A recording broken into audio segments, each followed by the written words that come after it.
Episode 14, Into Battle. The evil Count Dracula has made Mina Harker his victim. As she faces the possibility of becoming one of the legions of the undead, Van Helsing, Jonathan Harker, and the others intensify the hunt for the monster. Jonathan Harker's journal. As I must do something or go mad, I write this diary. When Dr. Van Helsing and Dr. Seward had come back from seeing poor Renfield, Dr. Seward told us that when he and Dr. Van Helsing had gone down to the room below, they had found Renfield lying on the floor, all in a heap. His face was all bruised and crushed in, and the bones of the neck were broken. When the question began to be discussed as to what should be our next step, the very first thing we decided was that Mina should be in full confidence, and that nothing of any sort should be kept from her. She herself agreed as to its wisdom. There must be no concealment.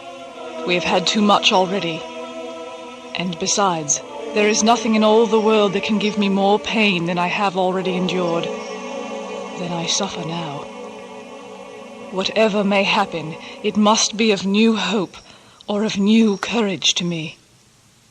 But, dear Madam Mina, are you not afraid, not for yourself, but for others from yourself, after what has happened? No, for my mind is made up. On what matter? Because if I find in myself, and I shall watch keenly for it, a sign of harm to any that I love, I shall die. You would take your own life? I would, if there were no friend who loved me, who would save me such a pain and so desperate an effort.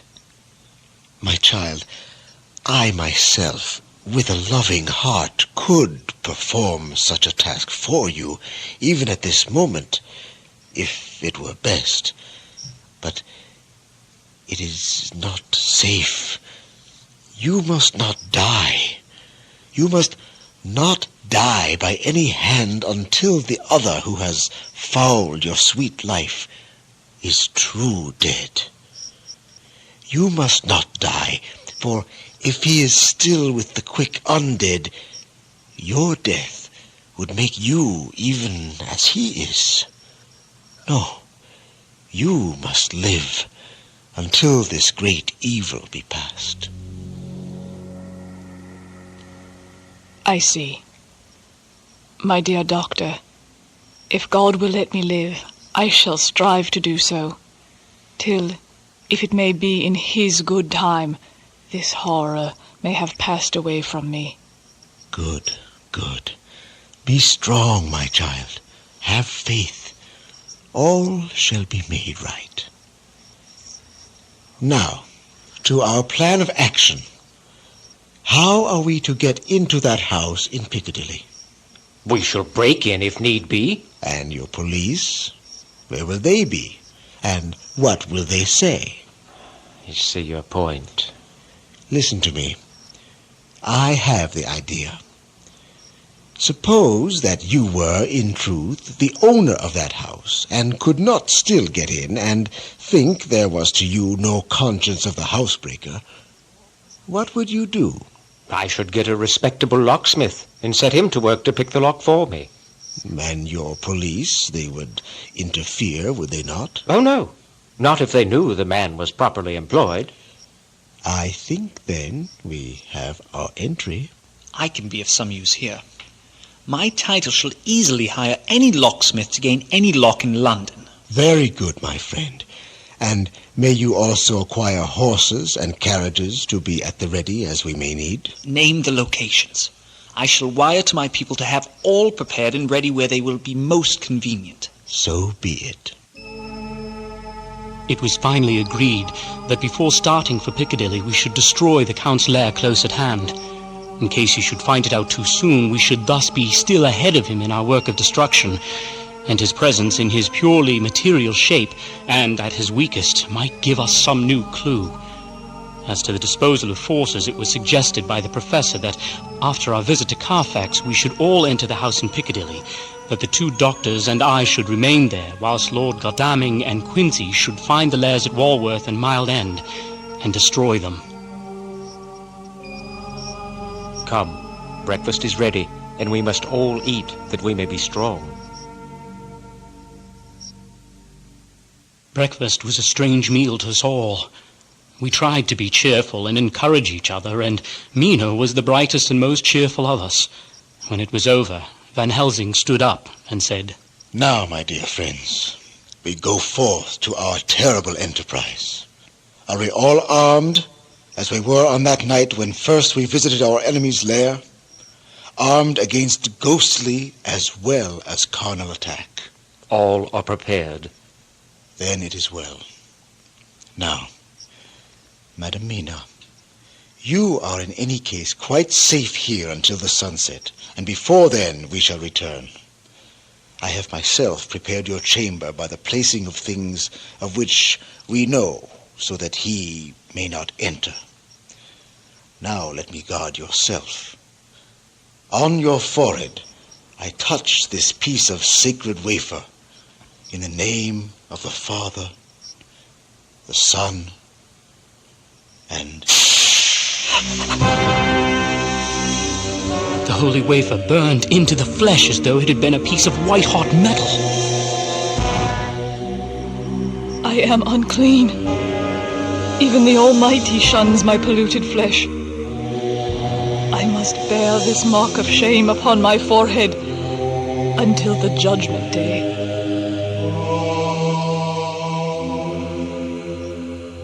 It may be that you may have to bear that mark till God himself see fit, as he most surely shall, on the judgment day, to redress all wrongs of the earth and of his children that he has placed thereon.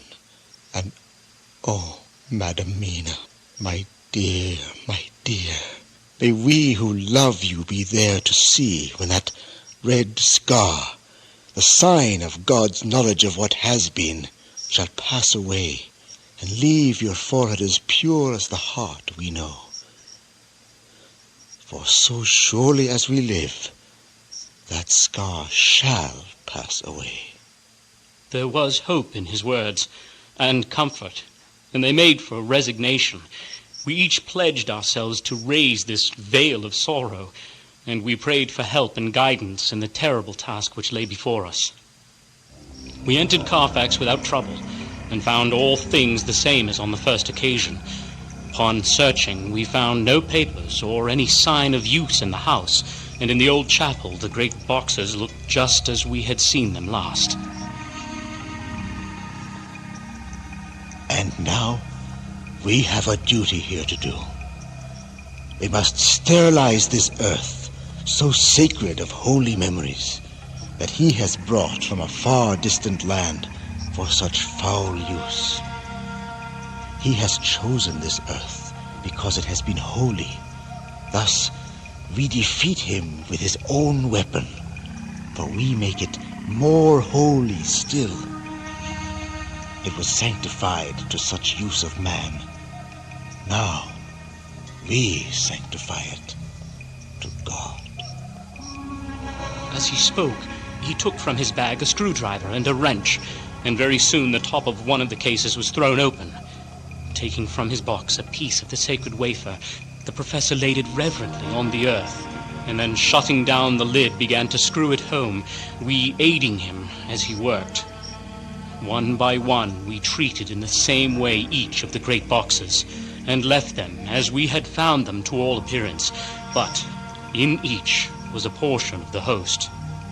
When we closed the door behind us, the professor said solemnly, So much is already done. If it may be that with all the others we can be so successful. Let us go. Quincy and I will find a locksmith. You 3 should go to the Green Park, somewhere in sight of the house. And when you see the door opened and Smith has gone away, come across. What is happening over there? Patience. But they went in with the locksmith more than 5 minutes ago. You don't think... Patience. Patience. There. The locksmith. He goes. And Arthur is at the window. All is clear. Come then. The place had the same vile smell as the chapel at Carfax. It was plain to us that the Count had been using the place pretty freely. We moved to explore the house. In the dining room we found 8 boxes of earth. 8 boxes only out of the 9 which we sought. Our work was not over, and would never be until we should have found the missing box. We did not lose any time in examining the chests. With the tools which we had brought with us, we opened them one by one and treated them as we had treated those others in the old chapel. After a cursory glance at the rest of the rooms, we came to the conclusion that the dining room contained any effects which might belong to the Count. There were title deeds of purchase for the house at Piccadilly, Mile End, and Bermondsey. There were also a clothes brush, a brush and comb, and a jug and basin, the latter containing dirty water which was reddened as if with blood. Last of all was a heap of keys, those belonging to the other houses. Lord Godalming, Quincy, take these notes and these keys. Also, take these sacred hosts. Go to the other houses and destroy what boxes you may find. Mr. Harker, Dr. Seward, and myself must remain in this evil place and await your return, or the coming of the Count.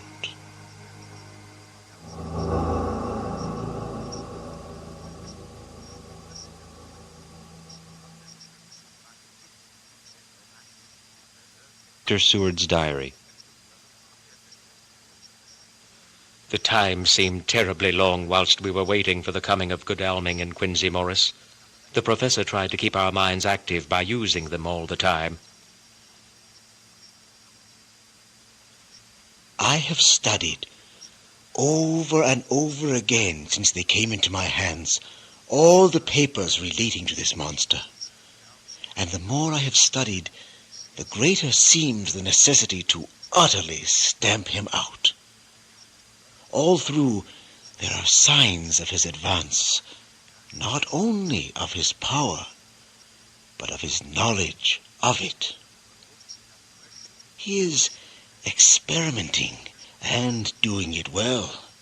And if it had not been that we have crossed his path, he would be, and may be, should we fail, the father of a new order of beings whose road must lead through death, not life.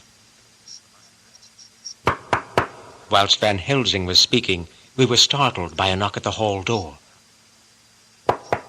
Shh. I shall see. Yes? Dispatch for Van Helsing. Thank you. You may go. Is there something else? I believe a penny is customary. Oh, yes. I see. Good day. Right. After closing the door, Van Helsing opened the note and read,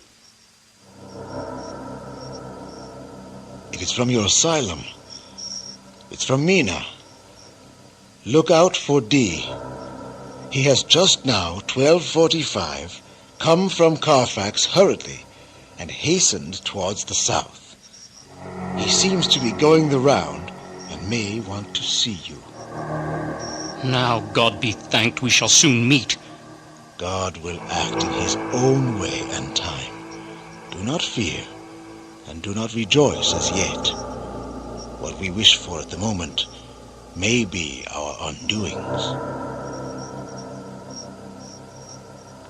About half an hour after we had received Mrs. Harker's telegram, there came a quiet, resolute knock at the hall door. It quickly opened, and we saw Lord Godalming and Quincey Morris. They came quickly in and closed the door behind them. is all right. We found both places, 6 boxes in each. We destroyed them all. Good, good. Now we wait for him. But, Doctor, if he doesn't turn up by 5 o'clock, we must start off, for we cannot leave Mina alone after sunset. He will be here before long now. He can do no other. Hush. At the door. We could hear a key softly inserted in the lock of the hall door. We waited in a suspense that made the seconds pass with nightmare slowness. The slow, careful steps came along the hall. The Count was evidently prepared for some surprise. Suddenly, with a single bound, he leapt into the room, winning a way past us before any of us could raise a hand to stay him. The first to act was Harker, who, with a quick movement, threw himself before the door leading into the room.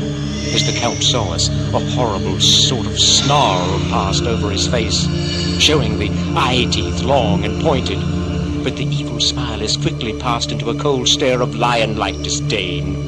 Harker had ready his great kukri knife and made a fierce and sudden cut at him. The point just cut the cloth of his coat, making a wide gap whence a bundle of banknotes and a stream of gold fell out. Instinctively, I moved forward with a protective impulse, holding the crucifix and wavering my left hand. I felt a mighty power fly along my arm, and it was without surprise I saw the monster cower back. The next instant, with a sinuous dive, he swept under Harker's arm and, grasping a handful of the money from the floor, dashed across the room and threw himself at the window.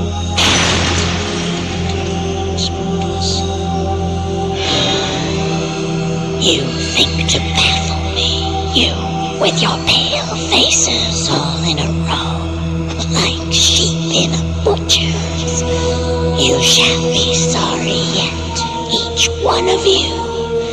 You think you have left me without a place to rest, but I have more. My revenge is just begun.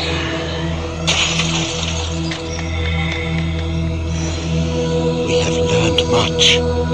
Notwithstanding his brave words, he fears us. He fear time. He fear want. If not, why he hurry so? His very brave tone betray him, or my ears deceive. It was now late in the afternoon, and sunset was not far off. We had to recognize that for this day, our game was up. Let us go back to the asylum, to Madam Mina. All we can do just now is done, and we can there at least protect her. But we need not despair. There is but one more earth box, and we must try to find it. When that is done, all will end well. That evening at the asylum, the professor fixed up the Harkers' bedroom against any coming of the vampire, and assured Mrs. Harker that she might rest in peace. When they had retired, Quincy, Godalming, and I arranged that we should sit up, dividing the night between us. The first watch fell to Quincy. Godalming has already turned in, for his was the second watch. Now, I too shall rest. Jonathan Harker's Journal. 4 October, morning. Late during the night, I was wakened by Mina. We had all had a good sleep, for the grey of the coming dawn was making the windows into sharp oblongs, and the gas flame was like a speck rather than a disk of light. She said to me hurriedly, Go, call the professor. I want to see him at once. "Why?" I have an idea.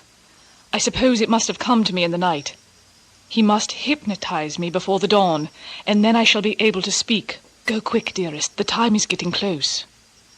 I went to the door. Dr. Seward was resting on the mattress, and seeing me, he sprang to his feet. Is anything wrong? No, but Mina wants to see Dr. Van Helsing at once. I will go. 2 or 3 minutes later, Van Helsing was in the room in his dressing gown. When he saw Mina smile, the anxiety left his face. Oh, my dear Madam Mina, this is indeed a change.